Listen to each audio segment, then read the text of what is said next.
Welcome to the Tuscany Tavern. I am Sandy Smith, the owner, and I will be serving you personally, Dr. Lessie. Thank you.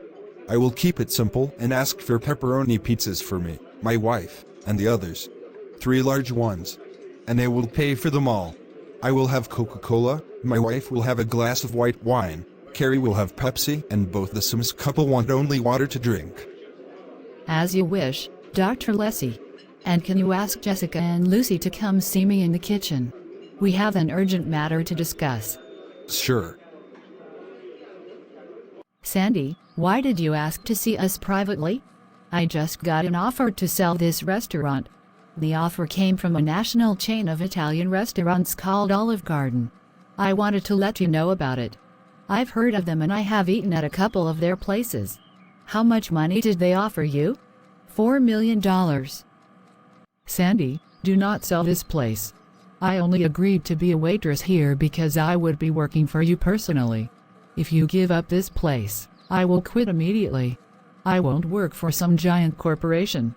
And I've heard too many stories of individuals selling their small companies to some giant corporation and then everything goes to hell because the corporation is obsessed with profit above principles. EA, the notorious video game company, is a particularly outrageous example. I only bought this place so we would have both a source of income and a place for you services. The second issue became unnecessary when the local Baptist church joined the Unitarian Universalist Association. As for the first, I am seriously considering restarting my legal career, focusing on LGBT rights. My daughter being a lesbian and you too as well, I want to fight for your rights in court, just like I did when we sued the school over Miss Jenkins' behavior. And speaking of my daughter, are she and Carrie still friends? I've noticed that Debbie no longer speaks of her to her and Carrie no longer comes around our home. I hope things are okay, but my intuition tells me otherwise. Carrie has been focused on meeting and getting to know her father. I'm sure once Dr. Lessie has returned to Miami, Carrie and Debbie will get back together. But if you like, we can take up the issue with Carrie later. This food is great. Whoever cooked these pizzas put a lot of love into them. Carrie, I notice you have scars on your wrists. How did you get those? I guess I can tell you, since it is actually public knowledge anyway. About a year ago, I went through a nervous breakdown and lost my mind for a brief period. I took a pocket knife and used it to slit my wrists and then passed out as I was bleeding in my bedroom. I found Carrie as she was about to die and I told Jessica so she could call 911. I managed to stop the bleeding and then when the ambulance arrived, Carrie was taken to hospital. Carrie had to receive several pints of blood to recover, including a pint from me. And afterwards she had to undergo several weeks of counseling and therapy to deal with her issues. I am in a much better place now than I was back then. I've learned to rely more on others for emotional support, while in the past I tended to keep things bottled up and not ask for help. I see. I am assuming from your skin color that it was Jessica who gave birth to you. Yes. But I have always considered both Jessica and Lucy my mothers. I see no difference between them. Then it might interest you to know that when I sold my sperm samples to the Sims couple, they told me Lucy was the one they wanted to give birth, not Jessica. So I was expecting you to be biracial. Really? So what happened, Mother Lucy? Your father sold us 3 sperm samples because we wanted to have up to 3 children. The first 2 attempts, I got pregnant, but I miscarried both times after less than 2 months. So for the 3rd attempt, the sperm was injected into Jessica instead and she was able to carry you to term. Now it seemed only natural for us to have a biracial baby, since we are an interracial couple. But after you emerged from Jessica's body and I looked into your eyes for the first time, I realized that it didn't matter what your skin color was. At that moment, I vowed I would love you as my daughter no matter what, and to this day I have done so. Oh, that's so beautiful. Do you still want to have more children? I wouldn't mind selling you more sperm samples. No, we think Carrie is enough for us.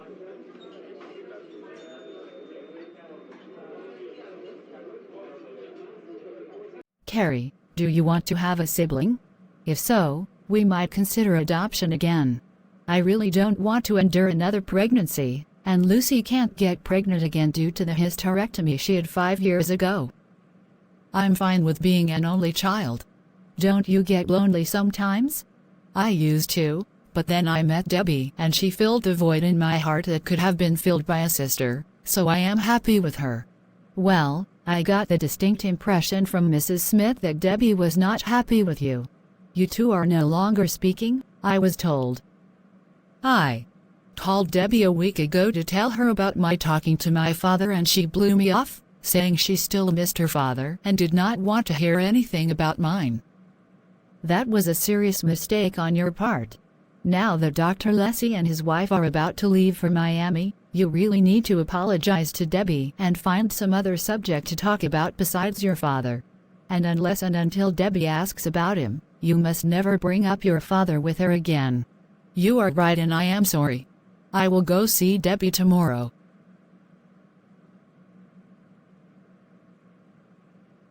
Mrs. Smith, is Debbie home? I want to see her, please. I miss her. You look like you're about to cry. Come here.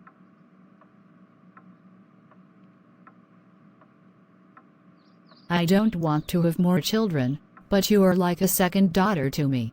I can tell you that Debbie misses you too. She should be in her room. I just woke up. It seems unusual for you to be here this early. I miss you, Debbie. Being apart from you this past week made me realize just how much you mean to me.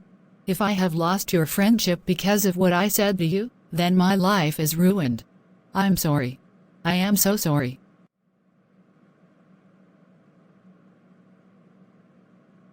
I am sorry too. I shouldn't have been so angry at you. It's just that 2 years ago I had a father and you didn't, then I lost mine and now you have yours. That seemed so unfair to me. But I was wrong to just cut you off like that. Can we just forgive each other and move on? Together? Of course. And thank you. So, how did things go with your father? Was he everything you hoped he would be? You really want to know? Okay. He's a nice guy, but I just do not feel any attachment to him like I do to my two mothers. Mother Lucy was right, family is not just a matter of DNA. It's a matter of love. Just like I love you and would consider you a sister forever. Well, if we were not lovers too, of course. Actually, I wanted to talk to you about that eventually. While we were apart this past week, another girl contacted me. You remember when I said if you wanted to break up the romance between us we would still be best friends? Well, that applies to me as well as to you, so I have decided to hook up with the other girl. And is this girl someone I know? Laura Park, one of our classmates and a member of the Baptist church turned UU church. She just came out as lesbian to her parents after years of being afraid of them over her sexuality. And she wants to lose her virginity with me, because she credits me with giving her the courage to come out. I see.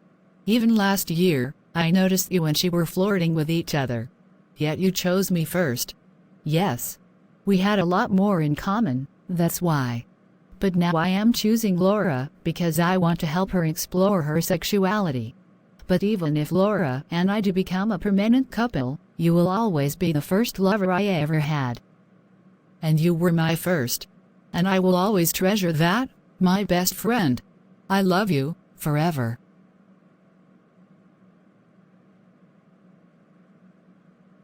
Goodbye, and let me know how it goes with Laura.